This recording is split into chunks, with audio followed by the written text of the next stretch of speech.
ভেতর থেকে এক বিশাল আকৃতির তিমি মাছ আ করে ডেকে বলল, সুলাইমান, আমি লাইন টাইন মানি না, আমার পেটে প্রচন্ড ক্ষুধা, ক্ষুধার জ্বালায় আমি মরতে বসেছি, আমি লাইন মানি না, খাবার দাও।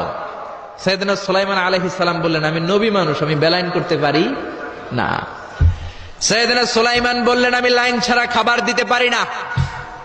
তিমি মাছ বলে, আমি লাইন মানি না, আমার পেটের ভেতরে এত ক্ষুধা, ক্ষুধার জ্বালায় আমি মরে যাচ্ছি, তোমার এই মেহমান খানায় এসে খাবারের অভাবে আমি যদি তিমি মাছ মারা যাই, কিয়ামতের দিন আল্লাহ তোমারে ছাড়বে না রে সুলাইমান। সুলাইমান আলাইহিস সালাম পড়ে গেছে বিপদে। তো উনিও লাইন মেনটেন করতে বলতেছেন, তিমি মাছও লাইন মানবে না, বেলাইন। কিছু লোক আছে এরকম, পুলিশ দাঁড়ায় আছে, র্যাব দাঁড়ায় আছে, ওর মধ্যে বেলাইন করে ফেলায়, আছে না নাই?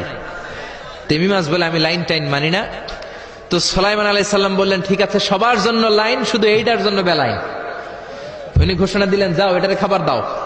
তো তিমি মাছ বলল, সুলাইমান, আমি এই যে আমার মুখটাকে, বিশাল মুখটাকে হা করে রেখেছি, আমার মুখের ভেতরে জিনদেরকে বলো খাবার ঢুকায় দিতে, যতক্ষণ না আমার পেট ভরবে আমি হা করে থাকবো, চিল্লায় কোন আল্লাহু আকবার। সাইয়েদনা সুলাইমান আলাইহিস সালাম ভাবলেন, বিশাল একটা আস্ত গরুর রোস্ট যদি ঢুকায় দেয় তাহলেই তো শেষ, কেল্লা ফতে, ঠিক কিনা?